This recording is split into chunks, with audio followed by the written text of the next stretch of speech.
Hello അസ്സലാമു അലൈക്കും. പെരുന്നാളൊക്കെ കഴിഞ്ഞ് കുറേ ദിവസമായില്ലേ, എന്നിട്ട് ഞാൻ പെരുന്നാൾ വീഡിയോ ഇട്ടിട്ടുണ്ടായിരുന്നില്ല കേട്ടോ. അപ്പോൾ പെരുന്നാളിൻ്റെ തലേന്ന് നടത്തിയ ഷോപ്പിങ്ങും പെരുന്നാളിൻ്റെ അന്നത്തെ വീഡിയോസും കൂടെ ഉൾപ്പെടുത്തിയിട്ടാണ് ഞാനിത് കാണിക്കുന്നത്. അപ്പോൾ പെരുന്നാളിൻ്റെ തലേന്ന് മാളിൽ പോയിട്ടുണ്ടായിരുന്ന വീഡിയോസാണ് അത്. കുറച്ച് പച്ചക്കറികളും സാധനങ്ങളൊക്കെ മേടിക്കാനുണ്ടായിരുന്നു. അപ്പോൾ അതിന് വേണ്ടിയിട്ട് അങ്ങനെ മാളിൽ പോയതായിരുന്നു. ഈ വീഡിയോ അപ്ലോഡാക്കാൻ കുറച്ച് നേരം വൈകിയത് മക്കൾക്കൊക്കെ പനി തുടങ്ങി കേട്ടോ. പെരുന്നാളിൻ്റെ അന്ന് രാത്രി തുടങ്ങി ഒരാൾക്ക് പനി, ചെറിയ മക്കളുള്ള ഒരാൾക്ക് പനി രാത്രി തുടങ്ങി കേട്ടോ. പിന്നെ ഓരോരുത്തർക്കായിട്ട് ഇങ്ങനെ വഴിയാലങ്ങനെ വന്ന് തുടങ്ങി. പിന്നെ നമുക്ക് വീഡിയോ അപ്ലോഡാക്കാനുള്ള മൂടൊക്കെ പോയി. ഇപ്പോൾ കുഴപ്പമില്ല, കുറച്ചൊക്കെ ശരിയായിട്ടുണ്ട്. അപ്പോൾ അതിന് ശേഷമായിട്ട് ഞാൻ വീഡിയോക്ക് സൗണ്ട് കൊടുക്കാൻ അപ്ലോഡാക്കാനൊക്കെ വേണ്ടി നിന്നിട്ടുള്ളത്. അങ്ങനത്തെ പച്ചക്കറികളൊക്കെ പെറുക്കിയെടുക്കാം കേട്ടോ. മാളിലാവുമ്പോൾ അങ്ങനെ സുഖമാണ് കേട്ടോ. നമുക്ക് ഇഷ്ടപ്പെട്ട പച്ചക്കറികൾ അങ്ങനെ പെറുക്കിയെടുക്കാം, നോക്കിയെടുക്കാം. അങ്ങനെ പകലത്തെ ഷോപ്പിങ്ങൊക്കെ കഴിഞ്ഞ് രാത്രി വീണ്ടും ഷോപ്പിങ്ങിന് ഇറങ്ങിയിരിക്കുകയാണ് കേട്ടോ. ഇപ്പോൾ പോകുന്നത് ഡ്രസ്സ് എടുക്കാനാണ് കേട്ടോ. മക്കൾക്കൊന്നും ഡ്രസ്സ് എടുത്തിട്ടുണ്ടായിരുന്നില്ല പെരുന്നാളായിട്ട്. അപ്പോൾ നോമ്പ് 28-ൻ്റെ അന്ന് നോമ്പ് തുറന്നതിന് ശേഷമാണ് കേട്ടോ ഈ പോകുന്നത്. കുട്ടികൾക്ക് രണ്ടാൾക്കും ഒരുപോലത്തെ ഡ്രസ്സ് കിട്ടാൻ വേണ്ടിയിട്ട് ട്വിൻസ് പറഞ്ഞിട്ടുള്ളൊരു കടയിൽ തന്നെ കേട്ടോ കയറിയിട്ടുണ്ടായിരുന്നത്. അപ്പോൾ ഇതിൽ പോയാൽ എനിക്ക് എപ്പോഴും പെട്ടെന്ന് തന്നെ ഡ്രസ്സ് കിട്ടാറുണ്ട് രണ്ടാൾക്കും ഒരുപോലത്തെ. അപ്പോൾ പെരുന്നാളായതുകൊണ്ടൊക്കെ വാരിയിട്ട് ടേബിളിൽ കൂടി നിൽക്കുന്നതുകൊണ്ട് തിരഞ്ഞെടുക്കാൻ കുറച്ച് ബുദ്ധിമുട്ടിട്ടോ. അങ്ങനെ 2-3 ഡ്രസ്സുകളൊക്കെ തപ്പിയിട്ട് നോക്കിയിട്ട് പാകളൊക്കെ നോക്കിയിട്ട് നമുക്ക് ഇഷ്ടപ്പെട്ട നോക്കിയിട്ട് രണ്ടെണ്ണം എടുത്ത് പോന്നിട്ടുണ്ടായിരുന്നു. പിന്നെ മൂത്ത മോൾക്കുള്ള ഡ്രസ്സ് ആ കടയിൽ നിന്ന് കിട്ടിയിട്ടുണ്ടായിരുന്നില്ല കേട്ടോ. അതിന് രണ്ടാമത്തെ മോൾക്കും ചെറിയൾക്ക് 2 പേർക്കും എടുത്തിട്ടുണ്ടായിരുന്നു. മൂത്ത മോൾക്കുള്ള ഡ്രസ്സ് അതിൽ നിന്ന് കിട്ടിയിട്ടുണ്ടായിരുന്നില്ല. അപ്പോൾ അവൾക്കുള്ള ഡ്രസ്സ് തപ്പാൻ വേണ്ടിയിട്ട് ബസ് സ്റ്റാൻഡിൻ്റെ ഉള്ളിൽ ഇറങ്ങിയിട്ടുണ്ടായിരുന്നത്. രാത്രി ആയതുകൊണ്ട് ചെരണ്ടേസും മാങ്ങ ഉപ്പിലിട്ടതും അങ്ങനത്തെ സംഭവങ്ങളൊക്കെ ഉണ്ടായിരുന്നു കേട്ടോ. അപ്പോൾ അതൊക്കെ വേണമെന്ന് പറഞ്ഞിട്ട് മക്കൾക്ക് അതൊക്കെ വാങ്ങിക്കൊടുത്തിട്ട് അങ്ങനെ ഡ്രസ്സൊക്കെ തപ്പിയിട്ട് പോരുകയാണ് കേട്ടോ. അപ്പോൾ പോരുന്ന ടൈമിൽ വെറുതെ ബസ് സ്റ്റാൻഡിൻ്റെ ഉള്ളിൽ നിന്ന് വീഡിയോസ് എടുത്തതാണ്.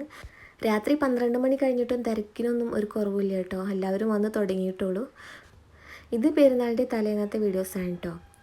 രാത്രിയായപ്പോൾ മക്കൾക്ക് മൈലാഞ്ചി ഇട്ട് കൊടുക്കുന്നുണ്ട്. പിന്നെ ഞാനിത് അടുക്കളയിൽ പുളിയിഞ്ചി ഉണ്ടാക്കുന്നുണ്ട്. പിന്നെ കറിയൊക്കെ വന്നിട്ടുണ്ട് കേട്ടോ. കുമ്പളങ്ങ കറിയാണ്, അത് വന്നിട്ടുണ്ട്. അതിൽ കടുക് പൊട്ടിച്ചിട്ടില്ല കേട്ടോ. പിന്നെ അവിയൽ ഉണ്ടാക്കിയിട്ടുണ്ട്. അപ്പോൾ അങ്ങനത്തെ ചെറിയ ചെറിയ സംഭവങ്ങളൊക്കെ ഉണ്ടാക്കി വെച്ചിട്ടുണ്ട്. അച്ചാർ ഉണ്ടാക്കിയിട്ടുണ്ടായിരുന്നു. പിന്നെ ഇത് പെരുന്നാളിൻ്റെ അന്ന് രാവിലെയാണ് കേട്ടോ. ബീഫ് ഉണ്ടാക്കാനുണ്ടായിരുന്നു. അപ്പോൾ ബീഫ് മുറിച്ചെടുക്കണേ. അങ്ങനെ ബീഫ് മുറിക്കൽ കഴിഞ്ഞിട്ട് അതിലേക്ക് നോർമലായിട്ട് മസാലകളൊക്കെ ചേർത്ത് കൊടുത്തിട്ടുണ്ട്. മല്ലിപ്പൊടി, മുളക് പൊടി, ഉപ്പ്, മഞ്ഞൾപ്പൊടി, ഇഞ്ചി വെളുത്തുള്ളി പേസ്റ്റ്, പിന്നെ അത്രയും സാധനങ്ങളായിട്ട് ചേർത്ത് കൊടുത്തിട്ടുള്ളൂ. അപ്പോൾ ഇതൊന്ന് എല്ലാം കുറേശ്ശെയാണ് ഇട്ട് കൊടുത്തിട്ടുള്ളത്. ഒരുപാട് മസാല ഇട്ട് കൊടുത്തിട്ടില്ല. ഇതെല്ലാം ഒന്ന് കുഴച്ചിട്ട് കുറച്ച് ഉലുവയും കൂടി ചേർത്ത് കൊടുത്തിട്ടുണ്ടായിരുന്നു. എന്നിട്ടൊന്ന് വേവിച്ചെടുക്കുകയാണ്. ഈ ബീഫ് കറുപ്പിച്ചിട്ടുണ്ടാക്കിയല്ലോ, നമ്മൾ അങ്ങനെ വറവെടുത്ത മാതിരി കറുത്ത കളറാക്കിയിട്ട് എടുക്കണ ബീഫ് ഉണ്ടാക്കുമല്ലോ, അപ്പോൾ അതുണ്ടാക്കി എടുക്കാൻ വേണ്ടിയിട്ടാണ് കേട്ടോ. അപ്പോൾ അതിലേക്ക് ഉള്ളിയും തക്കാളി അങ്ങനത്തെ സാധനങ്ങളൊന്നും ചേർത്ത് കൊടുക്കില്ല. സാധാ മസാല മാത്രം ചേർത്തൊന്ന് വേവിച്ചെടുക്കുകയാണ് ചെയ്യുക. വേവിക്കുമ്പോൾ തന്നെ ഫുൾ ആയിട്ട് വേവരുത്, 1/4 ഭാഗം വേവാനേ പാടുള്ളൂ. അങ്ങനെ വേവിച്ചെടുക്കാനുള്ളതാണ് കേട്ടോ. പിന്നെ ഇതാ കോഴി പൊരിക്കാനുണ്ടായിരുന്നു. കോഴി പൊരിക്കാനുള്ള മസാലകളൊക്കെ ചേർത്ത് കൊടുക്കാൻ കേട്ടോ. അതിൻ്റെ ഇടയിൽ പുട്ടും ചുട്ടെടുക്കുന്നുണ്ടായിരുന്നു. അപ്പോൾ രാവിലെ ആയപ്പോൾ ഒരുപാട് പണികൾ വീണ്ടും ബാക്കിയുണ്ട് കേട്ടോ. നമ്മൾ രാവിലത്തെ ചായക്കുള്ള കടിയും കറിയൊക്കെ ഉണ്ടാക്കണം. പിന്നെ ഇതുപോലെ ചിക്കനും ബീഫൊക്കെ വേവിക്കാണ്ടായിരുന്നു, അതും ഉണ്ടാക്കിയെടുക്കുന്നുണ്ട് കേട്ടോ.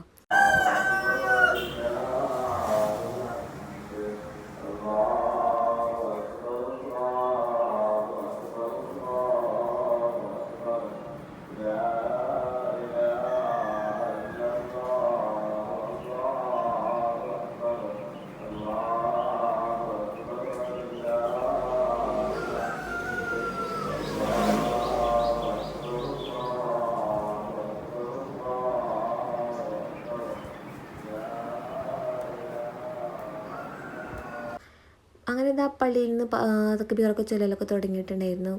കുത്തുബ് തുടങ്ങാനുള്ള ടൈമുണ്ട്. അരമണിക്കൂർ മുന്നേ തക്ബീറൊക്കെ ചൊല്ലി തുടങ്ങിയിട്ടുണ്ടായിരുന്നു കേട്ടോ. അങ്ങനെ ബീഫൊക്കെ വെന്തിട്ട് ഞാനിതാ അത് തൂമിച്ചിട്ട് അതിലേക്ക് ഇട്ട് കൊടുക്കുകയാണ്. ഇതിങ്ങനെ വെന്ത് ഉടഞ്ഞു പോകാൻ പാടില്ല കേട്ടോ. എല്ലാം ഓരോന്നായി വേറിട്ടിട്ട് തന്നെ കിട്ടണം. ഇനി ഇതിങ്ങനെ ചട്ടിയിലിട്ടിട്ട് അങ്ങനെ കറുപ്പിച്ചെടുക്കണം. ചെറിയ കണലിലിട്ടിട്ട് അങ്ങനെ കറുപ്പിച്ചെടുക്കുകയാണ് വേണ്ടത്. ഇങ്ങനെ കഴിക്കുമ്പോൾ മക്കൾക്ക് നല്ല ഇഷ്ടമുണ്ട് ബീഫ്. അല്ലാണ്ട് സാധാ നമ്മൾ റോസ്റ്റൊക്കെ ഉണ്ടാക്കില്ല, ആ ടൈമിൽ അങ്ങനെ ബീഫ് കൂട്ടുതന്നെ ഇല്ല കേട്ടോ. കറിയാക്കിയിട്ടൊന്നും ബീഫ് കൂട്ടില്ല. ഇങ്ങനെ കറുപ്പിച്ചെടുക്കുകയാണെങ്കിൽ പിന്നെയും കൂട്ടും. അങ്ങനെ ബീഫ് അടുപ്പത്തും വെച്ചിട്ട് ചിക്കന് ഗ്യാസ് മേലും പൊരിക്കാൻ വേണ്ടി നിന്നിട്ടുണ്ട് കേട്ടോ. നേരത്തെ കുളി കഴിക്കണമല്ലോ. പിന്നെ രാത്രി ഒരുപാട് നേരം വൈകി ഉറങ്ങിയതുകൊണ്ട് രാവിലെ അതിൻ്റെതായ ക്ഷീണങ്ങളും ഉണ്ട് കേട്ടോ. രാവിലെ നേരത്തെ എണീക്കും ചെയ്യണമല്ലോ. പായസം ചെറുപയർ പരിപ്പാണ് ഉണ്ടാക്കി എടുത്തിട്ടുണ്ടായിരുന്നത്. അപ്പോൾ അതിലേക്കുള്ള അണ്ടി മുന്തിരി വറുത്തിട്ട് കൊടുത്തിട്ടുണ്ട്. പായസമൊക്കെ ലെവലാക്കിയതിന് ശേഷം പിന്നെ പപ്പടം പൊരിക്കാൻ വേണ്ടി നിൽക്കുകയാണ്. സാദാ ചോറായതുകൊണ്ട് ഒരുപാട് കൂട്ടാനുകൾ വേണമല്ലോ. അപ്പോൾ അതിൻ്റേതായ രീതിയിൽ ഓരോന്നോരോന്നായിട്ട് ഇങ്ങനെ നമ്മളെ കൊണ്ട് പറ്റുന്ന രൂപത്തിലെല്ലാം റെഡിയാക്കി എടുക്കുന്നുണ്ട് കേട്ടോ.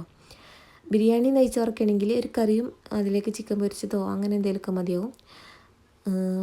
ഇങ്ങനെ സാദാ ചോറാകുമ്പോൾ ഒരുപാട് കൂട്ടാനുകൾ ഉണ്ടാക്കിയെടുക്കണം കേട്ടോ. അങ്ങനെ ഫുഡ് ഉണ്ടാക്കലൊക്കെ കഴിഞ്ഞതിന് ശേഷം ഞാൻ പുളിയിഞ്ചി കുപ്പിയിലാക്കിയിട്ടുണ്ടായിരുന്നില്ല. അത് നല്ല തണുത്തിട്ടാണ് കേട്ടോ കുപ്പിയിലാക്കി വെക്കണത്. അപ്പോൾ അത് കുപ്പിയിലാക്കി വെക്കണേ. അങ്ങനെ എല്ലാവരും കൂടെ പെരുന്നാൾക്കുള്ള ചോറ് വയ്ക്കണം കേട്ടോ. അപ്പോൾ ചെറിയ മോൾ ടേബിളിൻ്റെ മുകളിൽ തന്നെ കയറി ഇരുന്നിട്ട് വേണമെന്നുണ്ട്. അതിൻ്റെ മുകളിൽ ഇരുന്നിട്ടാണ് കേട്ടോ വയ്ക്കണത്. എവിടെയെങ്കിലും ഇരുന്ന് കഴിക്കട്ടെ വിചാരിച്ചു. ഇന്ന് ഒരുപാട് കൂട്ടാനുകളുണ്ട് കേട്ടോ. തൈര്, പപ്പടം, പയറുപ്പേരി, അവിയൽ, ചിക്കന്, ബീഫ്, പുളിഞ്ചി, മാങ്ങാച്ചാറ്, അങ്ങനെ ഒരുപാട് കൂട്ടാനുകളുണ്ടായിരുന്നു കേട്ടോ. നോമ്പ് കഴിഞ്ഞ പാടായതുകൊണ്ട് വയറിനൊട്ടും സ്ഥലം ഉണ്ടായിരുന്നില്ല. പിന്നെ അത് അരമണിക്കൂർ കഴിഞ്ഞതിന് ശേഷം പായസം കൂടെ കുടിക്കണേ.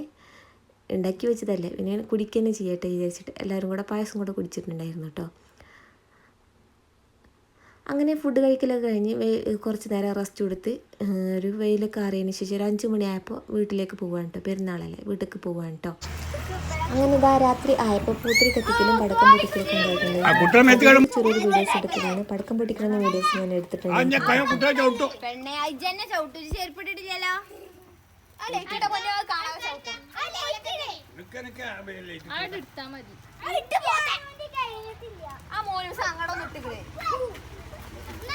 പിന്നെ പെരുന്നാളായതുകൊണ്ട് 2-3 ഫോട്ടോസൊക്കെ എടുത്തിട്ടുണ്ടായിരുന്നു. അതിലിതാ 2-3 ഫോട്ടോസാണ് ഇട്ടത്. അപ്പോൾ ഇന്നത്തെ എൻ്റെ വീഡിയോ ഇത്രയൊക്കെയുള്ള. വീഡിയോ ഇഷ്ടപ്പെട്ടെന്ന് വിചാരിക്കുന്നു. ഇഷ്ടപ്പെട്ടെങ്കിൽ ലൈക്ക് അടിക്കാനും സബ്സ്ക്രൈബ് ചെയ്ത് സപ്പോർട്ട് ചെയ്യാനും മറക്കല്ലേ. Thank you for watching.